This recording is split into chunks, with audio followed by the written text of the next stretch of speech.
بات ہے ایک جنگل کی، اور وہاں ایک کوا رہتا تھا۔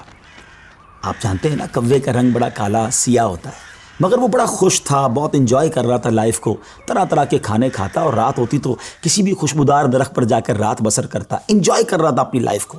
اچانک اس کی نظر ایک سفید کبوتر پر پڑی۔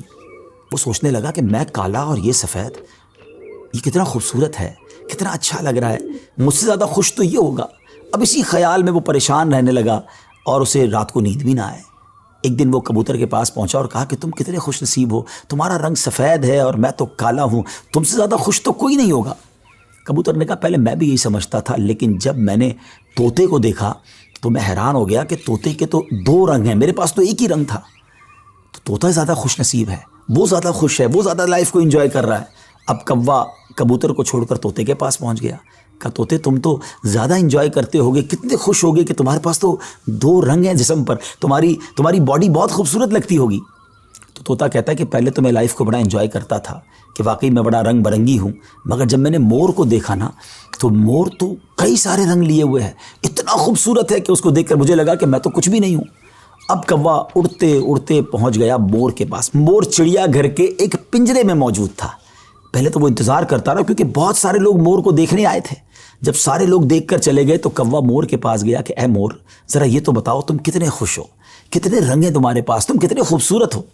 مور کہتا ہے پہلے تو میں یہی سمجھتا تھا کہ ہاں میں بہت خوبصورت ہوں، مگر پھر میں نے غور کیا کہ اسی خوبصورتی کی وجہ سے تو چڑیا گھر میں قید ہو گیا ہوں، روزانہ ہزاروں لوگ مجھے دیکھنے آتے ہیں مگر میں آزاد نہیں ہوں۔ اور پھر میں نے بڑا غور کیا کہ وہ کون سا پرندہ ہے جو چڑیا گھر میں قید نہیں ہے، تو مجھے سمجھ آئی کہ کوا ہی ایک پرندہ ایسا ہے جو چڑیا گھر میں قید نہیں ہوتا، اس کو کوئی قید نہیں کرتا۔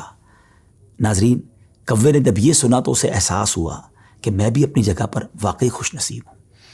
اب یہاں بظاہر تو یہ ایک فرضی واقعہ ہے، لیکن اگر اس کو ہم اپنی زندگیوں پر امپلیمنٹ کریں، اپنے بارے میں سوچیں، ہمارے پاس بہت کچھ ہے، لیکن جب کسی کو ہم سے زیادہ والے کو ہم دیکھتے ہیں نا تو ہمیں اپنی چیزیں کمتر نظر آنے لگتی ہیں، اپنا گھر چھوٹا لگنے لگتا ہے، اپنی موٹر سائیکل، اپنی گاڑی، اپنی سائیکل وہ ہمیں بڑی کمتر لگتی ہے جب کسی کی بڑی گاڑی دیکھتے ہیں، کسی کا بڑا گھر دیکھتے ہیں، کسی کی لائف سٹائل کو دیکھتے ہیں، جو ہے اس پر انجوائے نہیں کرتے بلکہ اس پر شکوہ کرتے ہیں، ناشکری کرتے ہیں۔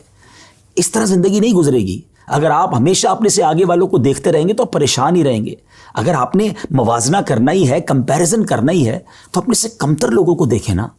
کئی لوگ بڑی مشکل زندگی گزار رہے ہیں، اللہ نے مجھے اور آپ کو بہت خوشحال رکھا ہے، جی ہاں اب بھی ہم لاکھوں کروڑوں سے اچھے ہیں، لیکن مسئلہ یہ کہ ہمیں تو آگے والوں کو دیکھ کر ڈیمورلائز ہونا ہوتا ہے۔ شکر ادا کیجئے، اور سبحان اللہ، میرے رب کا تو وعدہ بھی ہے نا قرآن میں، لَإِن شَكَرْتُمْ لَأَزِيدَنَّكُمْ، تم میرا شکر ادا کرو میں تمہیں اور دوں گا۔ تو جب آپ اللہ کا شکر ادا کر رہے ہوتے ہیں نا کہ یا اللہ تو نے مجھے کروڑوں سے اچھا بنایا، تو وہ اور عطا فرماتا ہے، آپ اور آگے بڑھتے ہیں۔ تو بہرحال یہ چھوٹی سی حکایت ہے، اللہ کرے اس سے سبق لیں، ناشکری چھوڑ دیں اور شکر ادا کرنے والے بن جائیں۔